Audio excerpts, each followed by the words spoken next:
I don't really consider myself a fan of stealth games. I just fall into the same pattern every time I try to play one. I get really focused on the goal at hand and then meticulously make my way through stages, combing my way through every square inch of a level, only to be spotted by a camera or seen by a guard, forcing me to start over. So I'll go back again and pick through the stages again, creeping my way from beginning to end only for the same exact thing to happen.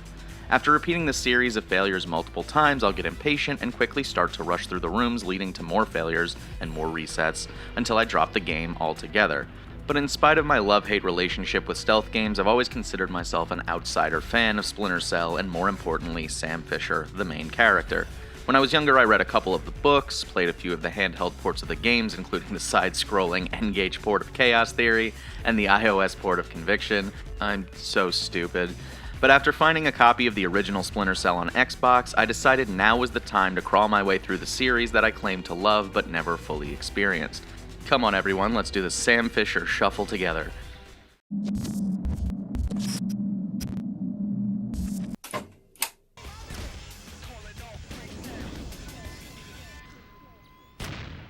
Before actually starting the game, I explored the disc a bit and found a ton of cool bonus feature footage of the devs talking about Sam Fisher and how they designed him and his iconic suit. They apparently based it off a real suit that was in development at the time, which to me is a really cool touch. I know this has nothing to do with the game itself, but I really miss when content like this was added to games. These micro-documentaries about the development were genuinely cool, and seeing how much care and love Michael Ironside put into bringing Sam to life was a really nice little addition that made me care about Sam all over again. I could see firsthand how much these people who made him cared about him. And these days, it's so rare to see developers speak about the games they're making on such a deep level, so this was really refreshing. Maybe I'm just a man of simple taste, who's to say? But another little bit of information I found interesting from these videos was that the devs wanted to aim for realism for what kind of technology would be real in the quote-unquote near future. But what is that near future? 2004. 16 years have passed since the near future of Tom Clancy's Splinter Cell 1. And here we are. In Splinter Cell's version of 2004, the Georgian president is assassinated and a coup led by Combane Nicolades takes over in his place. Meanwhile, back in the good old US of A, the government forms an underground stealth division called Third Echelon, where our leading man and ex-Navy SEAL Sam Fisher is recruited to work as a Splinter Cell. The Splinter Cells are individual agents sent to various parts of the world to do recon, gain intelligence, basically whatever Third Echelon wants them to do. Sam is directed by longtime co-worker and friend Irving Lambert on his missions, and most of the plot is exposed through Sam listening to Lambert through his earpiece. Splinter Cells do a lot of the dirty work that the government doesn't want to take responsibility for, which means Third Echelon lives and operates outside of the system. If the team is found out, their existence is denied and they're essentially left for dead. But this also gives them quote-unquote perks, like the Fifth Freedom. This freedom is essentially a green light to break any law you want as long as you get the job done, but at the same time you're not always allowed to exercise it, but we can talk about that when we get to mission variety. After being hired as a Splinter Cell, Sam is sent to Georgia to investigate the whereabouts of 2 missing CIA officers. Upon arriving and finding the building the agents are in ablaze, Fisher gets the intel he needs before his informant perishes in the fire. This intel is supposedly so juicy that it could start a war, and after working his way to the morgue of the building, he finds the bodies of the 2 officers he was looking for, with their tracking implants removed.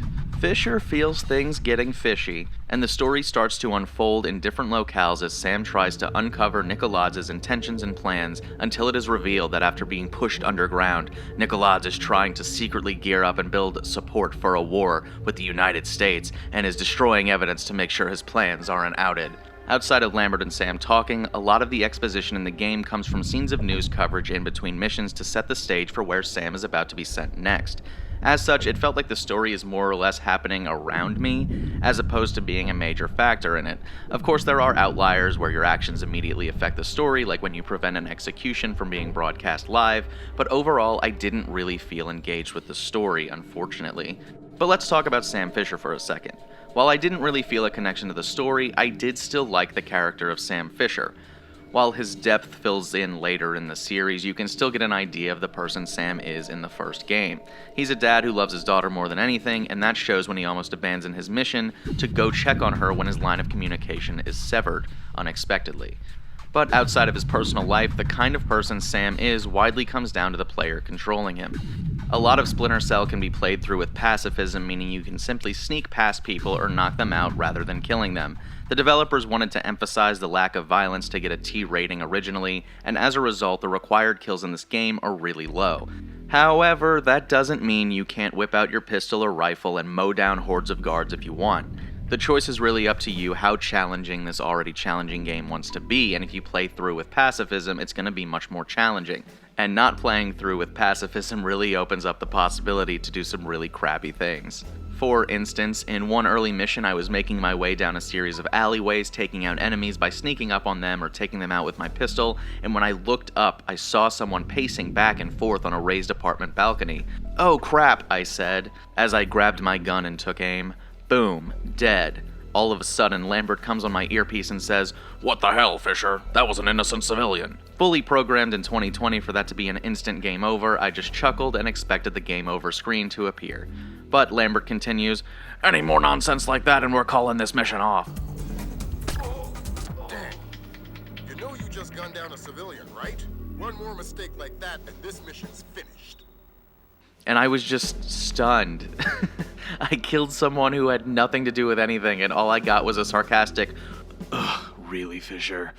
Blew me away. I guess 2002's version of 2004 was a really different time.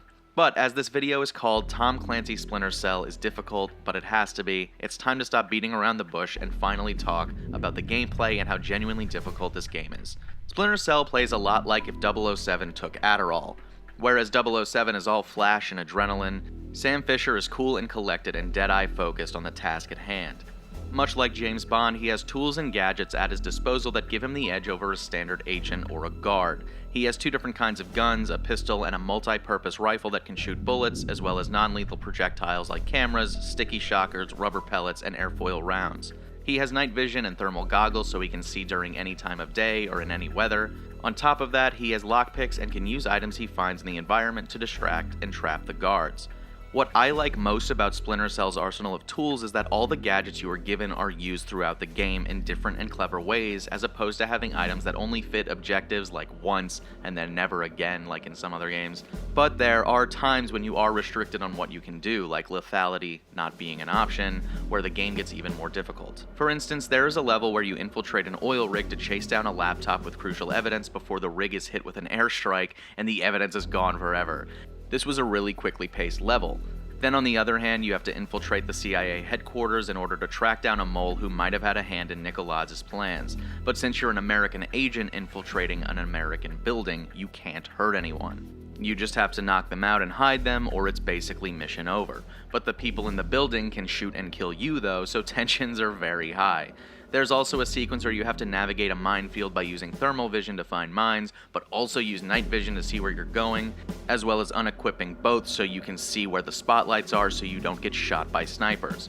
While the mechanics don't change too much, the way you have to employ them and adapt keeps things interesting. Getting good and flowing through your different tools and gadgets is crucial because Splinter Cell is also really freaking hard. Rarely do I ever use a walkthrough to finish games, but about halfway through this one I felt like it was absolutely mandatory for two different reasons. I wanted to minimize the amount of times I needed to start over in order to not waste time and get this video out on time. And secondly, because while the levels are huge and fun to explore, there's often only one feasible path forward through them without a really great idea of how to find them sometimes. But gadgets and tools aren't the only focus of the gameplay though. You'll be looking for that path forward through air vents, on ladders, and on ledges. There are times when choosing not to engage enemies proves to be the path of least resistance as you shimmy on a pole over some unknowing guards below. Despite some jankiness from being the first game in a brand new series like it was, the game holds up pretty well in terms of playing. Sure, it's a bit simple, even considering later games where the gameplay is fleshed out, but it works. Outside of the wall jump, that looks really bad and sucks. Using the aforementioned walkthrough really didn't affect my experience because I still had to actually do the things the walkthrough said, which is still really tough, even if you know what you're doing. The CIA building mission took me longer than any other mission, even though every step was laid out in front of me. It was still very challenging executing on the actions I knew I was supposed to do. It's the antithesis of Uncharted. Literally everything that matters in Uncharted is highlighted in yellow because you don't want to use too much of your tiny baby brain's brain power to figure out that match 3 puzzle that's just too dang hard for you, you little infant. In Splinter Cell, you're often just given a location to find without any idea of how to get there outside of the room is on the 3rd floor, or you need to find office 503, and it's up to you to figure it out. It's tough, but if you put yourself in Sam's shoes, it makes total sense. He's a professional agent. Outside of being told where to infiltrate from, the mission objectives can change on the fly as information is revealed, and he needs to use clues to find out where to go next. But while tonally it makes sense, this can be really off-putting for someone who isn't used to stealth games, especially when the game feels like it's working against you because you aren't doing things absolutely perfectly. As an example of that, there was also this extremely frustrating chain of events that I hit where I couldn't proceed to go forward to save my life. I worked my way through half a level, tried to proceed, the alarm goes off. Start over, do everything again, alarm goes off again. Maybe it's the camera spotting me. Okay, fine, shoot camera, destroy it. Alarm goes off again. After hitting my head against this wall multiple times and failing the mission for no discernible reason, I just had to look it up. Apparently at certain points the game does a scan of bodies, and if any of them aren't hidden in perfect darkness and the game spots one, the alarm goes off by default. Even if you knock out every single person possible, leaving no one awake to find a body, the game still sells you out. And it's never really explained why it does that or that it even does it in the first place, but it really didn't do a good job of winning me over. But outside of the frustrations I had with the game demanding perfection and how dense the levels were, I really liked exploring the different locales. In spite of being in buildings quite a bit of the time, they were crafted very distinctly from one another, and were filled with a ton of supplies and medkits to find, which causes Sam to make this disgusting noise. My favorite part of these levels were seeing the NPCs interact with each other, because while you're on the edge of your seat and trying not to get caught, it's just a normal Tuesday night patrol for them. So while you're invading the building to collect evidence, they're getting up to their own hijinks. You have guards spitting in Diplomat's food because they think he sucks. I thought the kitchen was closed. It's a special order for Colonel Kobaishvili. Ah, excellent. May I? Please. You've got a different guard that screws with this guy who wants to speak to a manager. All that is, how can I help you? I'd like to register a complaint. Then you'll have to ask at the desk to your right. Very well.